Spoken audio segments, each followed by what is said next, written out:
question?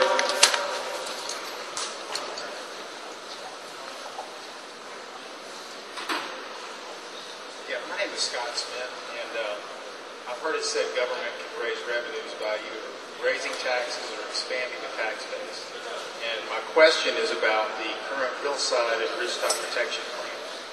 My concern is that there's an enormous amount of property that's having additional bureaucracy put on it that would limit our ability to expand our tax base.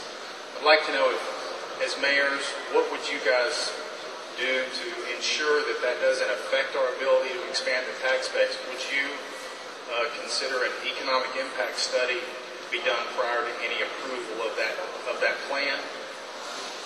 We started here.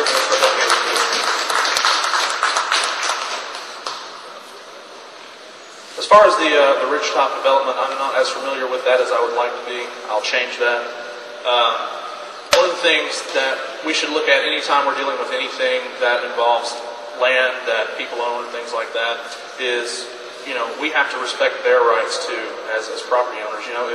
If we're going to look at imposing different ordinances on them and the landowners and the homeowners there, I don't think, that we should necessarily do that. I think if you own your land, that you need to be able to decide what's done with it. As far as whether we should have a board or a committee look into the economic way that will work out, that's something that we should do. I mean, if we're going to make a decision, we have to make sure that we are well informed, and that's that.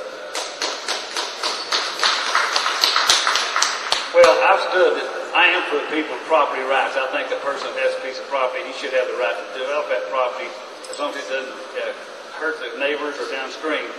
We have in place the MPC right now that has plans that protects the people's property. I'm for property rights. Nothing I'm going to encourage is to make sure that we don't put up obstacles to discourage buildings. We need to make it easier for these developers, these people, home builders that want to buy a home in our community, that make it easier for them to get in the neighborhood. I'm going to work to make our city engineering, our building inspections work together with the neighborhoods. That's how important it is for these people. Right now, there's a lot of people unemployed, a lot of construction people needing jobs. I'm going to work to make sure these people have an opportunity to develop a property in the right way, make sure that the MPC's plans are followed up, and our inspectors do follow up and make sure they are done by their plans. Property rights are critical, and they're a foundational part of our core nature of our country and our communities. We thrive because of the way we're structured and because of the freedoms that we have. And property rights are a critical part of that.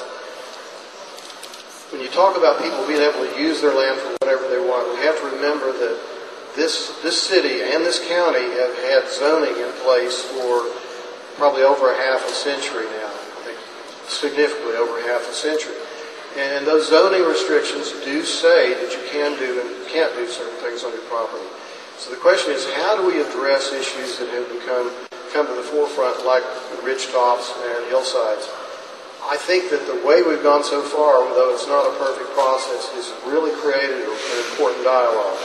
And I think where we're at now with City Council and County Commission agreeing, and I don't think we could have gotten there before if we hadn't gone through this process, but them agreeing to come together, which I don't think it's ever happened like that before. But the two bodies coming together saying, we're going to wrestle with this and try to work out a good compromise. I think that's really, really healthy for this community.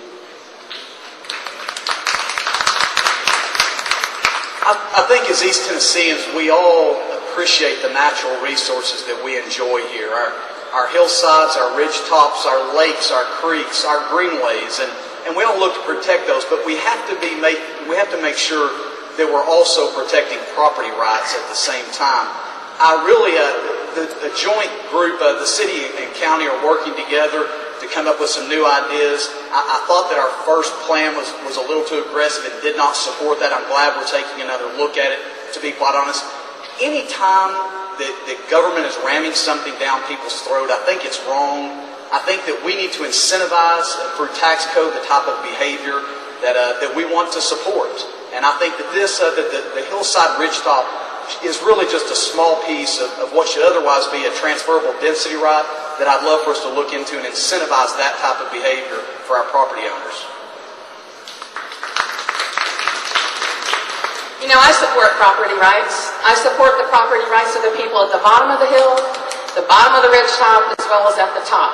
And often those rights then are in conflict, right? We find that all the time. And so what we have to do is find a balance in that. We have to make sure that the rights at the top are not, adversely impacting me at the bottom. And so I support a strong ridgetop and hillside plan. I hope that County Commission and City Council will find a resolution so that we can have a plan and then move that into implementation. And my understanding of that strong plan is that there will be some restrictions on the kind of development, but some density bonuses in there, and that we will end up having, finding that balance between interests and property rights. And I think that's critical. I support for stormwater management, which is a huge problem in our community. If anyone's been flooded out, this is directly related to our development. And so we've got to make sure that we develop in a good way that will not cause the negative impacts.